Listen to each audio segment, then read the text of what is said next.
Tere tulemast Kultuurigildi Pesakeste 5. episoodi. Mina olen Johanna ja ma käin 11. B-klassis. Mina olen Miia 10. A-st, aga me ei ole siin täna kahekesti. Meiega on siin veel keegi.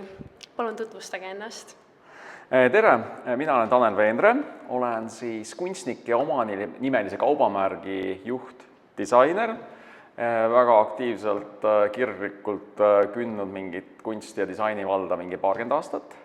Ja mul tekkis kohe täna mingi väike siuke link, et ma olen tegelikult siin koolis kunagi mingi täitsa nagu teatud regulaarsusega käinud, sest ma käisin Tiina Meeri portselani maalimise kursust. Kuskil mingi, siis ei olnud seda juurdeehitust, on ju. Ma kuidagi mäletan, mingi külje peal oli mingi klass, siis ma olen siiamaani paar mingit portselani seda asja, mingit alust asja alles, mis tookord sai nagu väga filigraanselt Tiina Meeri sellise karmi silma all tehtud. Väga põnev. Kas Tiina Meeri on endiselt te koolis? Ta on endiselt meil Super. Värvikas tegelane. Kunsti ajalugu endiselt kõigile. Ja endiselt sama värviline. On küll. Üliäge, et selliseid inimesi on. Ja. Nii, me läheme siis esimese küsimuse juurde. Et me teame, et te olete väga tuntud ehtekunstnik nii Eestis kui ka välismaal. Ja kui mõelda siis sinu loomingule, siis sellel on alati väga eriline iseloom ja tähendus, aga kui peaksid end kujutama ehtena, olgu see siis kas päriselt eksisteeriv või siis ainult sinu kujutluspildis, siis milline see ehe oleks ja miks just selline? Ma arvan, ma tahaks kindlasti olla ehe, mis ei tolmu kuskil sahtlinurgas. Et see on isegi olulisem kui see, milline täpselt välja näeb, et võib-olla ma tahaks olla näiteks abielusõrmus, et ma saan väga aktiivselt osaleda kogu elu kõigis etappides, et ma olen väga uudishimulik ja kirglik loomult, ja mulle nagu väga meeldib elu. Väga huvitav. Aga mitte ükski suur asi ei sünni ilma esimeste sammudeta. Paljud unistavad oma ettevõttest, kuid vähesed julgevad selle päriselt ellu viia. Kuidas algas teie teekond ettevõtjana? Millised olid teie esimesed sammud? Esiteks on see, et ma olin selleks hetkeks, kui ma tegin oma kaubamärgi kunstnikuna ennast ikkagi väga kehtestanud. Mul oli rahvusvaheliselt ikkagi juba korralik jalajälg, ma olin osalenud tõesti mingisugusel võib-olla 100 näitusel ennast nagu oma maailma selles mõttes suurendanud, pikendanud kunstnikuna. Et see kunstniku, kuidas öelda, kunstniku valik on hästi sisemise sunni ajel ja ta on hästi nagu irratsionaalne ja raha ta eriti sisse ei too, aga ta õudselt palju pakub hingele. Aga lihtsalt mingi hetk ma hakkasin nagu süüdi tundma, ma käisin kogu aeg välismaal hästi palju seoses näituste, loengutega, ma õpetasin päris palju, mingid workshop'e andsin ja siis mingid sõbrannad hakkasid küsima, et kuule, sa käid kogu aeg, oled lennus, on ju, aga et mida meie saame kanda, sest tegelikult kunstnikuna teeme ikka sellised ideepõhiseid asju, mis tihti on nagu kantavuse, mittekantavuse piiril. Ma nagu tegelen keha, identiteedi, selliste suurte küsimustega, on ju, mis on elu mõte. Aga et siis ma tundsin süüdi ennast ja mõtlesin, et okei, ma panen end proovile disainerina, mis näeb seda, et ma tegelikult lähtun kandjast ja see oli nagu väga suur samm tolles hetkes, et ma tegelikult tegin ikkagi seeria, mis on nagu väikesed, lihtsalt nagu multiplitseeritavad, lihtsalt kantavad ehted, kättesaadava hinnaga, et kunstiasjad ikkagi maksavad tuhandeid, on ju, aga ma tahtsin teha midagi sellist, mis on, ma ei tea, 50 euri nagu, et oleks hästi demokraatlik. Ja ma mäletan seda hetke, ma olin oma voodis Koidu tänava korteris ja enne maha minekut mõtlesin, et mis peaks olema nagu kaubamärgi nimi. Ja mul oli mingi paberileht, kus oli kirjas kõikvõimalike mingi ehtega seotud maatsevad, mis tasub vaadata, mis see umbes on etümoloogiliselt, et mis ta ladina keeles on ja mingi juvellum ja ma ei tea, mis ma sealt tuletasin, on ju. Ja siis ma vaatasin seda nimekirja enda käes ja mõtlesin, ei, ma teen ikkagi tegelikult oma nimelise kaubamärgi. Et seda saab küll elus ühe korra teha ja seda ei saa, kuidas öelda, kui sa keerad selle pekki, siis ei ole kuhugi minna. Aga et see tundus mulle aus lahendus ja ütleme, moemaailmas on see väga tuntud. Et selles mõttes tegelikult on ju kõik Chanel, Dior, Versace, on kõik tegelikult inimeste nimed. Et selles mõttes oli see ka täitsa loogiline samm ja siis oligi, ma tellisin umbes esimesed mingid abitud logokesed ja proovisin mingit tootmist teha ja võtsin siis tööle kohe inimese, kes hakkas nagu põhimõtteliselt asja ajamist tegema, et ma vihkan mingite arvete kirjutamist ja mingi poodidega suhtlemist, et niimoodi see hakkas nagu vaikselt kasvama, kuskil see on mingi 13-14 aastat tagasi. Ja siis nagu sealt hakkas nagu kõva sõit pihta. okei. No see kindlasti muudab jah, nagu autentsemaks, ma usun, seda brändi ka. Jaa, aga jaa. et me mõtlesime ka, et noh, et loovus on midagi alati ainulaadset selles mõttes, aga et ka väga palju ju inspireerib ikkagi ka inimesi. Et kas teil on siis, või noh, et kes või kelle looming on siis teid inspireerinud või mis siis üldse? Võtta, eks eri perioodidel on võib-olla erinevad nagu kunstnikud, erinevad nähtused olnud olulised, et noh, suures plaanis võib öelda, et minu õpetaja Kadri Mälk, kes oli Kunstiakadeemias minu õpetajaks, ja ma olin tema nagu loominguline poeg, et meil tekkis nagu hästi tihe inimlik kontakt, üksteise mõistmine, et see hästi palju andis mulle, tegemist oli erakordselt targa naisega, ikkagi selles mõttes selline maailma mõtestaja ja filosoof, väga traagilise elutunnetusega, väga tume inimene. Aga ma arvan, et võib-olla selles algperioodis, kui ma nagu kunsti enda jaoks nagu suuremas plaanis avastasin, läksin Kunstiakadeemiasse, siis moevallas kindlasti Alexander McQueen oli õudselt oluline, John Galliano oli õudselt oluline, et selles mõttes selline, kuidas öelda, dekadentlik ilu, selline mõnes mõttes nagu terav, valulik, aga hästi ilus ja ikkagi võrdlemisi rikkalik. Et minimalistid ei ole kunagi minu nagu orbiidis väga nagu tiirelnud. Et jah, aga ma arvan, muusika, filmid, kirjandus, ma arvan, Murakami on mind õudselt palju mõjutanud, mulle megalt meeldib nagu surfata tema sellistes igatsuslikes inimeseks olemise maastikes, et sihuke püüdled kuhugi poole, et see püüdlus on minus kunstnikuna näiteks leidnud mingi teistsuguse väljenduse, et ma arvan, et ma elan nagu švamm.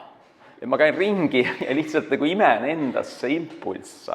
Et seda ma enne ütlesin ka, et ma tahan olla abielusõrmus, et selles mõttes ma tahangi osaleda, et ma kuidagi, ma näen midagi, ma ei tea, ükskõik nagu, ma ei tea, FK Tweaks või mingi asi, mis mind vaatan, vau, õudselt lahe mingi video, mis esteetiliselt mind ärgitab ja siis ma kuidagi leian võib-olla hoopis mingi materjalid või midagi selle kaudu, mingi teatud esteetika. Teil paistab olevat rohkelt inspiratsiooni. Jaa, eduka kollektsiooni loomiseks on seda kindlasti väga vaja. Teil on õnnestunud neid luua juba sadu. Ehk siis, mis on teie arvates 3 kirjutamata reeglit, millest tuleks kinni pidada kollektsiooni luues ja mis muudab selle meeldejäävaks ja just teie vaatepildist? Ma arvan, suures plaanis tuleks endalt küsida, et mida on mulle öelda, mida mitte keegi teine ei ole kunagi öelnud. Et noh, mõnes mõttes võib öelda, et kõik on tehtud, aga me oleme siiski nagu unikaalne kombinatsioon olemasolevast ja ma saan nagu tegelikult ikkagi öelda, isegi kui ma kasutan olemasoleva kultuuri telliseid oma müüri ladumisel, et ma arvan, see on väga oluline küsida ja teine asi on see, et nagu mida ma ise endale pean mõnikord meelde tuletama, et ma peaks olema julge, me ei tohiks nagu sobituda. Et selline meeldida püüdmine, et see lõpeb nagu ikkagi mingi asjaga, mis võib-olla ei toida sind ega teisi. Et mingil määral me oleme nagu kogu aeg suhtluses ühiskonna, klientide, sõprade ümbritsevaga, et me ei ole selles mõttes üksi kuskil džunglis. Aga siiski, et see autentne, siiras enda hääl nagu üles leida, ma arvan, see on kõige olulisem. Ülejäänud on suht nagu ma ütleks teelatehniki, et selles mõttes, ma ei tea, tootearendused ja kõik see maailm on nagu omaette, aga see on selline hästi tehniline. Ja teine asi võib-olla on see, et soovitus kuidagi tehnoloogiliselt, kui sa saad nagu mingi asja nagu kätte, pühendumine, reaalselt, füüsiliselt panna tunde kuskile alla, et see tasub ära. Et see on nagu keeleõpe, alguses nagu kigadi-kägadi õpid mingit sõnu ja hääldust ja õudselt raske on. Aga kui sa saad nagu selle tehnilise baasi peale, see on mõnuga hakata nagu kasutama, žonglöörima. Et ma arvan selline kannatlikkus mingi teatud tehnilise võtte omandamisel. Et jah, praegu on lihtne muutuda kärsituks ja mingisugune, ma ei tea, TikTok nagu kuskil nagu kogu aeg silmanurgast nagu proovib sisse tungida ja siis oled jälle mingi tund aega raisanud tegelikult mingi sodi peale ja see juhtub muga kogu aeg. Aga et tegelikult hea asi nõuab pühendumist. Ja enne nagu oli jutuks ka, et te olete siis loonud üle 100 kollektsiooni ja et teie käte vahel on siis sündinud lugematul arvul omanäolisi ehteid ja rõivaid, aga kas on ka siis mingi mille üle sa oled kõige uhkem või sellisem, mis on nagu eriti südamelähedane? ja et mis siis seda eristab, mis siis seda toodet eristab teistest. Ma arvan, et ikkagi mulle endale pakub kõige enam pinget see, mille sees ma olen praegu. Et ma tegelikult lahendan loomingus mingeid enda jaoks olulisi küsimusi.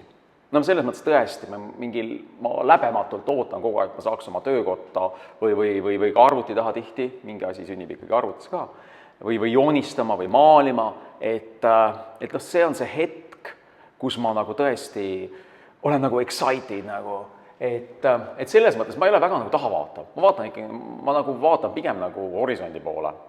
Et ma ei oska niimoodi välja tuua, eks mingid asjad on sellised tagasivaates, kus tõesti on mingisugune hetke maagia nagu rohkem kohal, aga jaa, ma arvan, et mind huvitab see, kus ma praegu olen. Ma tahaks praegu ka ateljeesse tormata, et mind ootavad seal mingid täiesti uued asjad, nii et ma tahan neid probleeme hakata lahendama.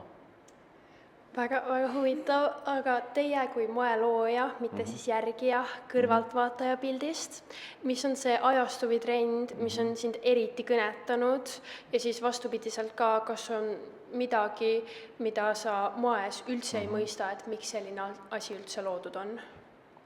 Ma arvan, et üheselt ajastut, kuidas öelda, mulle õudselt meeldib 19. sajandi lõpp. Selles on midagi romantilist, mingi salongikultuur, aga ma ei saa öelda, et ma seda just nagu loomingusse väga palju üle kannaks, et see on pigem nagu elutunnetuslik, selline Oscar Wilde'ilik ja teatud selline, kuidas öelda, jah, selline aristokraatlik dekadents, aga võib-olla mingi 70-ndad ja mustrid on mind kindlasti mõjutanud ja tegelikult ma teen, moes ma teen tegelikult siidiamustreid. Ja mulle tegelikult õudselt meeldib see, et rõivas ei ole nagu ahistav, et ta on sisuliselt selline tiivustav ja midagi sellist lennukat, jõulist, et siis mustrite loojaid ei ole väga palju, maailmas ka, et on Emilio Pucci on üks kaubamärk, on ju, et selline boheemlik elegants ja kirjusus võib-olla oleks märksõnaks. Aga mis mitte üldse, ma nagu selles mõttes, ma ei raiska oma elust ühtegi sekundit sellele, et ma mõtleks umbes, et mingi asi on nagu õudselt vilets või midagi sellist, et igal asjal on koht, kui ta on nagu kuskil me maailmas olemas, et ma nagu, ma võin esteetiliselt öelda, et okei, et see on teada see, et nagu ütleme nende trendide tagasitulek, mida sa oled korra läbi elanud nagu, see tundub alati jumala mõttetu. Et kui ma vaatan neid mingi 2000-ndate alguse nagu kobakaid musti kingi, mis tuli mingi 4 aastat tagasi nagu kõigil tüdrukutel jalga, siis tundus täiesti nagu, et ma nägin seda ju 20 aastat tagasi, et see tundus täiesti nagu mõttetu, aga come on, niimoodi need asjad käivad, on ju, roteeruvad, et nende inimeste jaoks oli see midagi värsket uut. Et jah, ma selles mõttes, ma olen nagu hästi avatud ja chill. Ja meil tuli enne üks küsimus ka lihtsalt, et kui sa rääkisid sellest, sa käid ateljees hästi tihti, et kui nagu, kas siis iga päev või kui tihti üldse siis nagu loominguga niimoodi igapäevaselt täitsa? Jah, eks päev on nagu selles mõttes 24 tundi kõigil, et töövõime on mul kõrge, kui mingid Insta ja TikTok seda natuke alla ei vii, aga tavaliselt on nii, et esimene pool päeva olen ma kodus, home office, ma tegelen hästi palju tootearendusega, tehased, tollid, hulgimüüjad, klientide tagasiside, et tegelen selles mõttes sellise suhteliselt rutiinse ja tüütu poolega ja kuskil lõunast ma proovin ateljeesse minna ja seal lahendada nagu tootmisarenduslikke küsimusi ja siis õhtul, kui ma olen üksi ateljees, kui mul assistent on lahkunud, siis ma tegelen loominguga nagu. Et see on nagu, kuidagi ma arvan, et täitsa ma nagu soovitan, et see on niisugune hingerahu pidepunkt elus, et leida see koht, kus mitte miski sind ei häiri ja sa saad sukelduda millessegi, nii et sa oled täitsa vaba.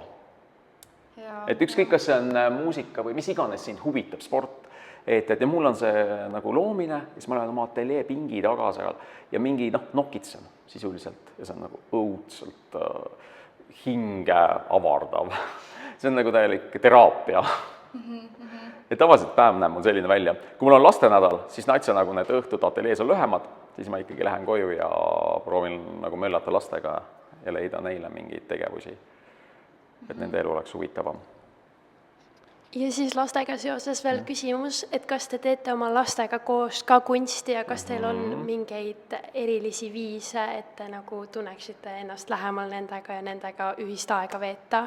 See on jumala hea küsimus muidugi lapsevanemale. No ma arvan, laps tunneb alati, et kunagi pole piisavalt. Tegelikult ta tahaks ju olla eriti mingis eas nagu lihtsalt non-stop koos oma vanemaga.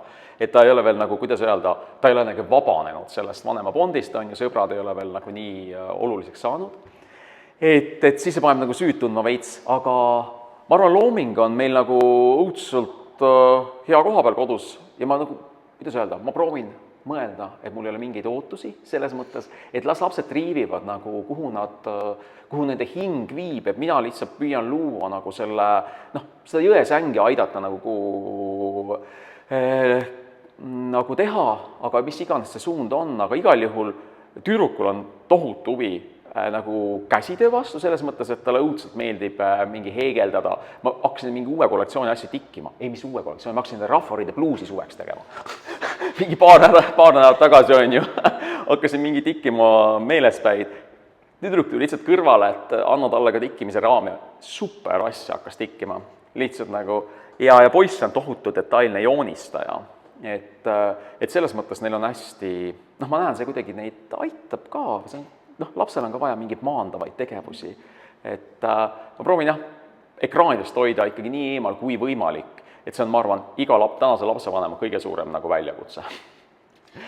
Ja kindlasti. No kindlasti sotsiaalmeedias on ka viimasel ajal tulnud väga palju nagu rohkem trendi selline taaskasutus ja siis meil oli ka selline küsimus, et alati ei pea uusi asju ostma, et oma stiili värskendada.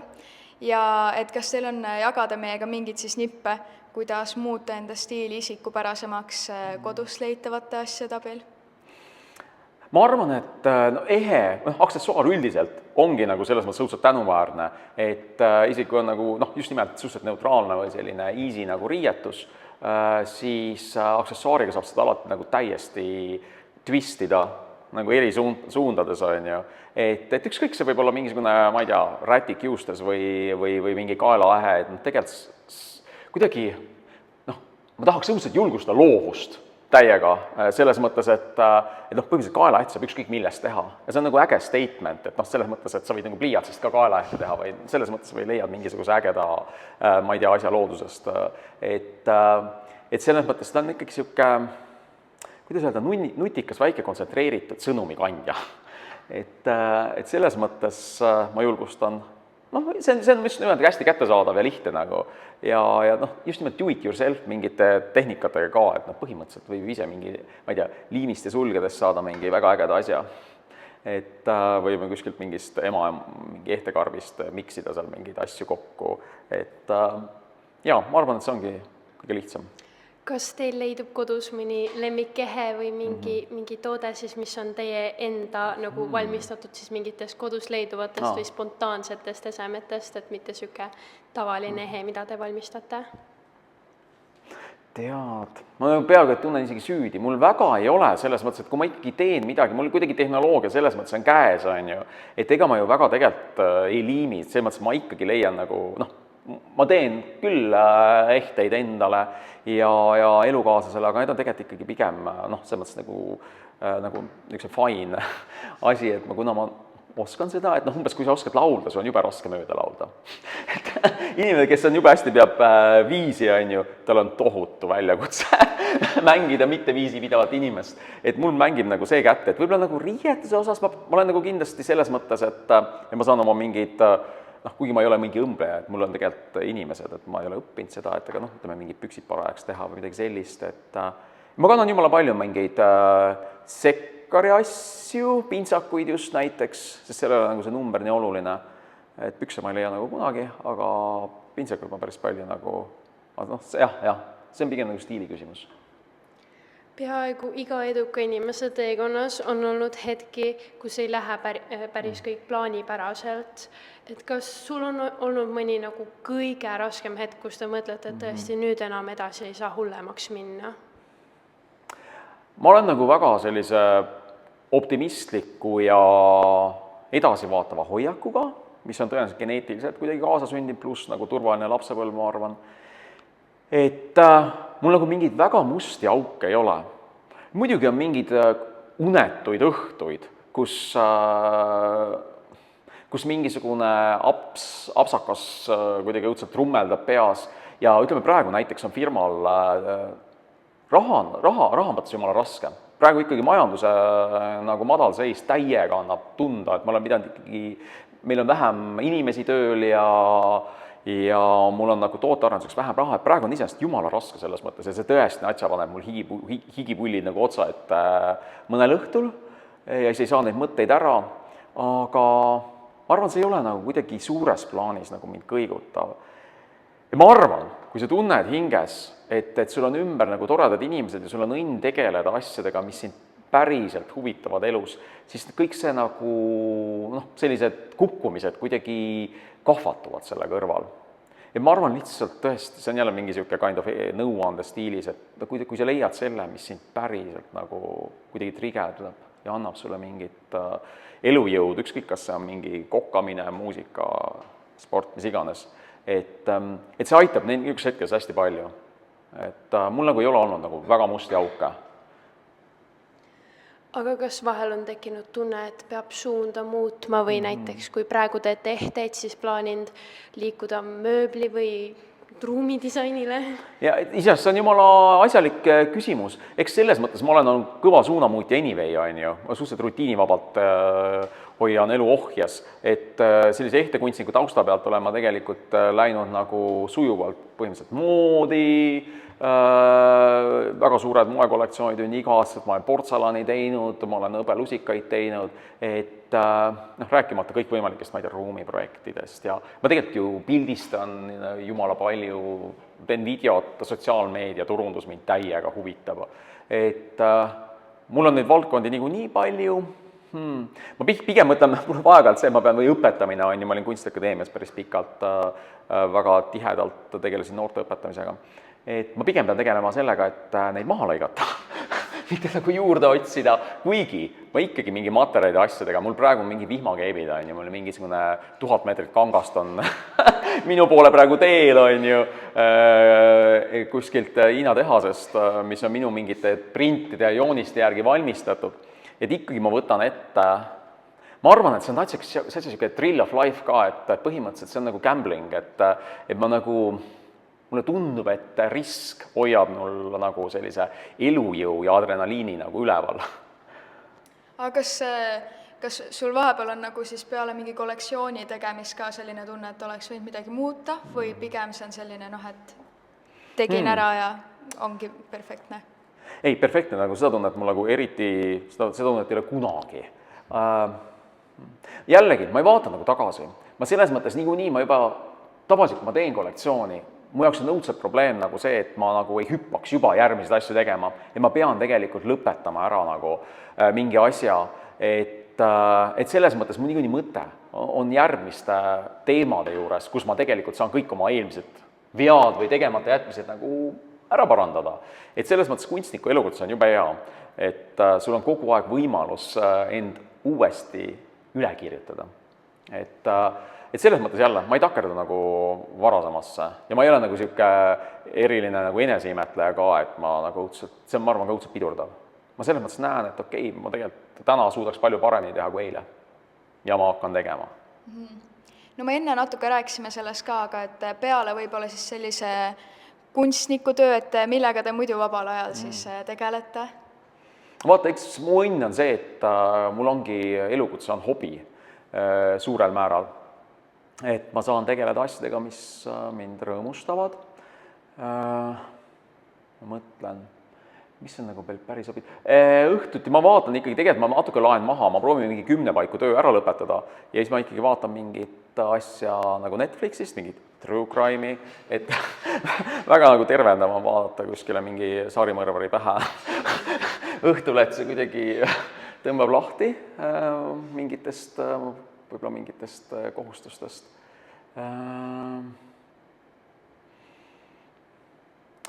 Ma proovin mõelda veel tikkimine hetkel natuke, tõesti Rahvariide bluusi tikkimine oli minu jaoks väga mõnus vaheldus.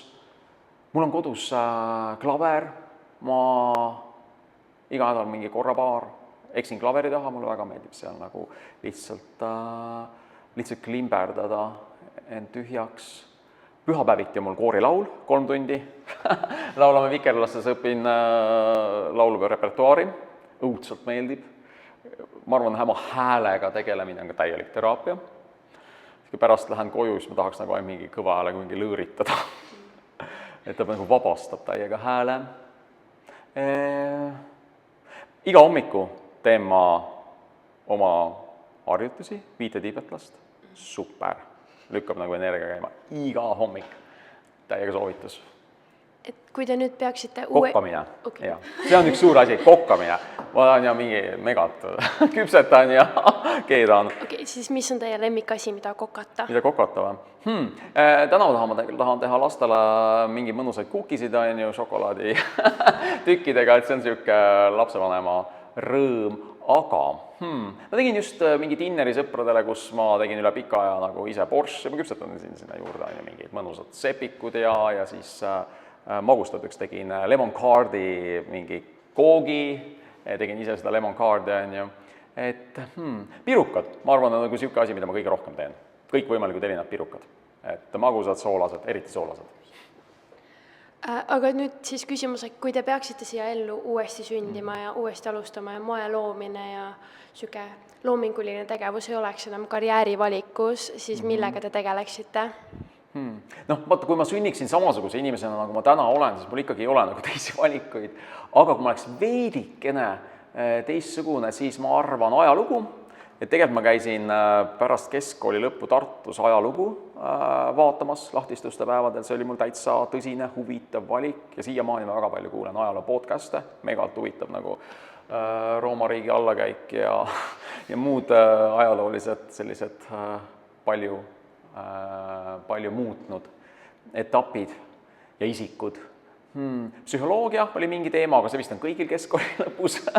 Siis, ja reklaam oli minu jaoks ka täiesti tõsine valik, et mulle tegelikult praegu ka turundus meeldib, et ta on kohati siuke küüniline ja labane nagu valdkond, aga ma arvan, seal on üldse palju loomingulisust, et sotsiaalmeedia, kuidagi see loo rääkimine, visuaalid koos tekstiga väga nagu köidab mind. Aga enda firmaga ka, et kui palju sa nagu ise turundusega tegeled ja... Ma tegelen kõik turundusega ise. Et see põhimõtteliselt sotsiaalmeedia on nagu peamine, aga mingi kliendikirjad ja meil on metakampaaniad on ju ja koostööd. Tegelikult me teeme väga palju mingi gurmeeklaabi või kaubamaja või selles mõttes suured koostööpartnerid Joigiga. Et, aga selles mõttes see ongi minu jaoks ikkagi hästi loominguline valdkond, ma proovin hästi rutiinivabalt seda võtta. Aga mulle täiega meeldib CapCutis mingeid videosid kokku lõigata ja see kuidagi nagu seda kaardistada teekonda. Et selles mõttes, ma olen proovinud seda ära anda enda käest, aga ma saan aru, et see kaotaks nagu mingi autentsuse ja põhimõtteliselt see teisele inimesele selgitamine on raskem töö kui ise tegemine. Aga te mainisite, et teile meeldib õhtuti vaadata True Crime'i.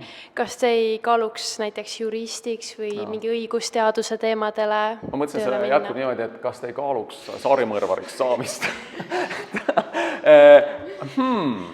Päris nagu huvitav. Seda võib ka küsida selles mõttes.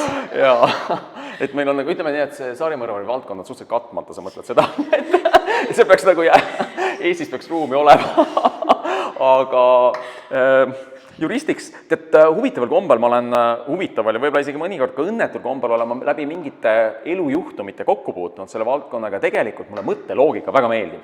Mulle väga meeldib vaadata mingeid podcast'e, kus tegeldakse nagu kas või mingi dialektikaga, kas Jumal on olemas.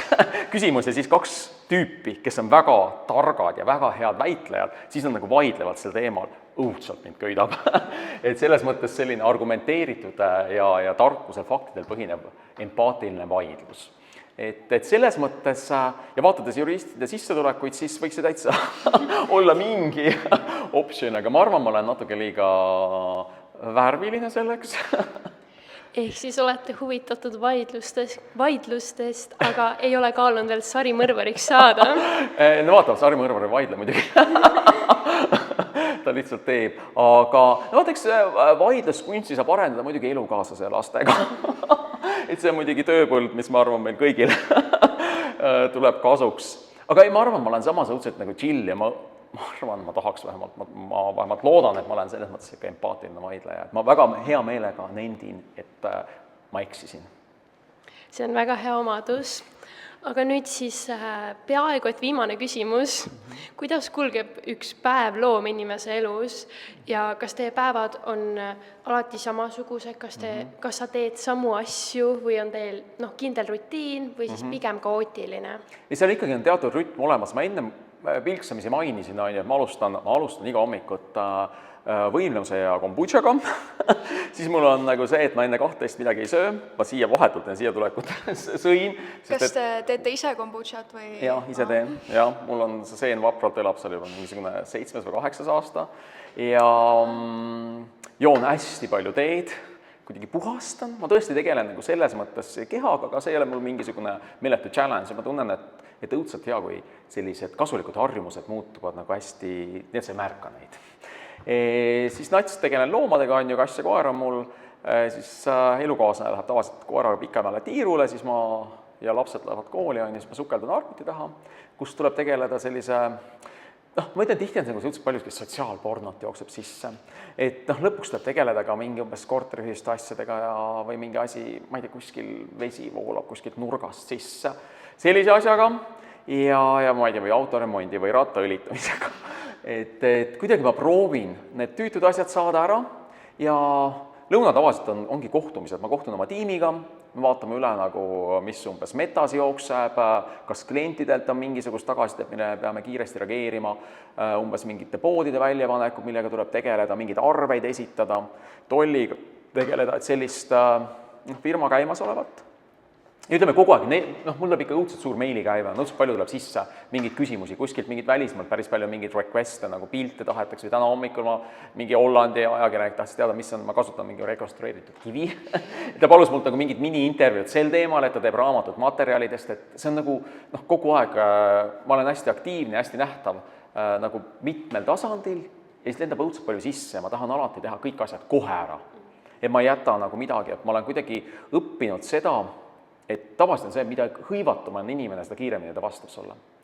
Ja kui inimesed, nagu see on inimesed, kes teevad nagu meeletult, nagu ma ei tea, Roberta Einer näiteks on ju, et ta teeb meeletult rahvusvahelist karjääri, aga kui ma temaga suhtlen, on ju, ta saab alati kiire, konkreetne, selge vastus. Ja samal ajal mingid tüübid, kes nagu selles mõttes kuidagi voolavad läbi elu, jälge õieti ei olegi ja nad nagu tirib mingeid nädalaid. Et ma üldiselt arvan, et energia tuleb hoida kuidagi hästi nagu kuidas ringluses, et see tuleb tagasi.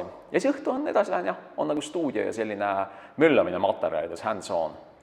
Et tulite siia salvestusele ka täna rattaga, kas te siis eelistate pigem Tallinnas rattaga liigelda ja kas nii on mugavam? Absoluutselt, ma olen kesklinna inimene, ma elan põhimõtteliselt seal Liivala ja Tatari kvartalis, stuudio on mul Tallinna vanalinnas, pood on mul Roosikrantsi 15, et see on väga mõnus selline rattaga ringi, ma proovin, nagu ilm peaks nädalas korra Pirita teed teha ka läbi.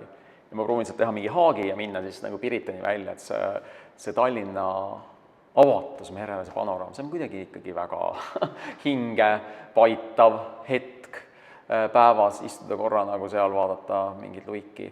Ja siis nagu tagasi ja siis saab jälle täie patareiga panna nagu oma tööasju. Aga üldiselt talvel jala ja suvel rattaga, et auto mul on nagu, kilometraaž on nagu, ma arvan, nagu Tallinna madalaim. Minu nagu aastane see käive, aga mingid asjad, pildistamised, lapsed, et siis on vaja seda autot. Me siis viimase asjana mõtlesime ka sellise väikse nagu moeteemalise mängu, et siis kas tegu on teie arvates müüdiga või siis väide on tõene. Nii et kas te olete valmis nüüd hästi kiiresti peab vastama? Välkkäsitlus. Ja nii. Esimene väide on siis, et moeloomine on kaasasündinud oskus ja seda ei saa õppida. Ma arvan, igasugune looming tipptasemel või see mõttes, et see on kaasasündinud. Aga ma arvan, et keskele võib jõuda väga tugeva tööga ka. Ehk siis kas on müüt või tõene? Ta on comme si, comme ça, 50-50. Modell on pikk ja peenike? Üldjuhul jah, kuigi mitte alati. Ma kasutan ka päris palju autoboks. Must värv muudab visuaalselt saledamaks. Sest sellega ma olen suhteliselt nõus. ta vähemalt muudab visuaalselt märkamatuks mis ongi peaaegu sama. Mood on kunst ja seetõttu ei pea see olema praktiline. Tead, selles mõttes, et sõna ei pea mulle seal ei meeldi. Selles mõttes, et mood on kunst ja ei tarvitse olla praktiline. Siis ma olen nagu 100% nõus. Okei. Ja siis, et see, mida me kanname, defineerib, kes me oleme. Väga suurel määral küll. Isegi kui sa nagu ei ole sellest teadlik või proovid kuidagi vastu töötada iseenda, ka see on mingisugune suhe välimusse. Aga päris kindlasti on see tugev märgikandja. Aga nüüd ongi siis kõik ja suur aitäh teile, et te tulite ja ongi meie 5. episood siis jõudnud lõpuni. Suur aitäh kuulamast ja kohtume juba järgmistes episoodides.